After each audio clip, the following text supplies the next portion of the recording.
సంక్రాంతి పండుగను ఎందుకు జరుపుకుంటారో తెలుసుకుందాం. సంక్రాంతి వెనుక ఖగోళ శాస్త్రం, పురాణ గాథలు మరియు రైతుల కృతజ్ఞతాభావం దాగి ఉన్నాయి. దీనిని ముఖ్యంగా 3 కారణాల వల్ల జరుపుకుంటారు. ఖగోళ మార్పు.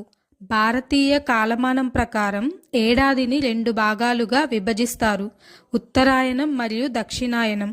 సూర్యుడు భూమధ్య రేఖకు దక్షిణంగా ప్రయాణించే కాలం ముగిసి ఉత్తర దిశగా అంటే మకర రాశిలోకి ప్రయాణించే రోజే మకర సంక్రాంతి. ఉత్తరాయణం అంటే దేవతలకు పగలు అనర్థం. ఈ కాలం చాలా పవిత్రమైనది.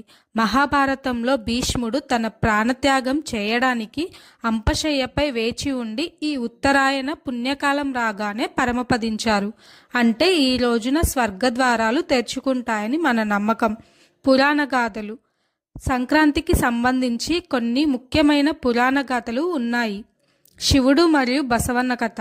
ఒకప్పుడు శివుడు తన వాహనమైన నందిని భూలోకానికి వెళ్ళి మనుషులందరికీ ప్రతిరోజు నూనె రాసుకొని స్నానం చేయండి, నెలకు ఒకసారి మాత్రమే తినండి అని చెప్పమని పంపాడు.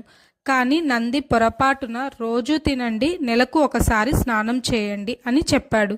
దీనివల్ల ఆహార కొరత ఏర్పడుతుందని భావించిన శివుడు, నువ్వు చేసిన తప్పు వల్ల మనుషులకి ఎక్కువ ఆహారం కావాలి, కాబట్టి నువ్వు భూలోకంలోనే ఉండి వారికి పొలం పనుల్లో సహాయం చేయి అని శపించాడు.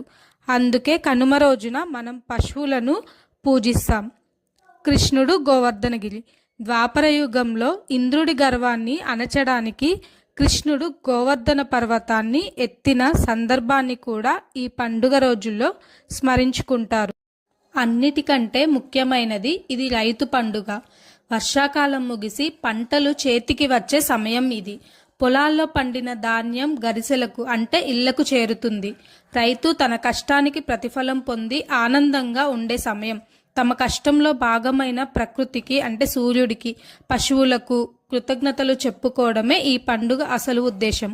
కొత్త బియ్యం, కొత్త బెల్లంతో నైవేద్యం వండి ప్రకృతికి సమర్పిస్తారు. సంక్రాంతి అంటే కలయిక.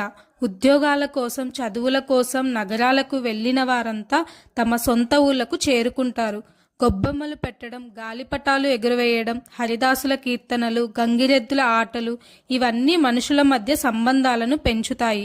హరిదాసు ఇచ్చే సందేశం ఏమిటంటే లోకంలో ఏది శాశ్వతం కాదు, భగవంతుడి నామస్మరణే ముఖ్యం. సంక్రాంతి కేవలం ఒక పండుగ మాత్రమే కాదు, అది మన జీవన విధానం. పాత ఆలోచనలను వదిలేసి కొత్త ఆశలతో తోటి జీవుల పట్ల కృతజ్ఞతతో సాగాలని ఈ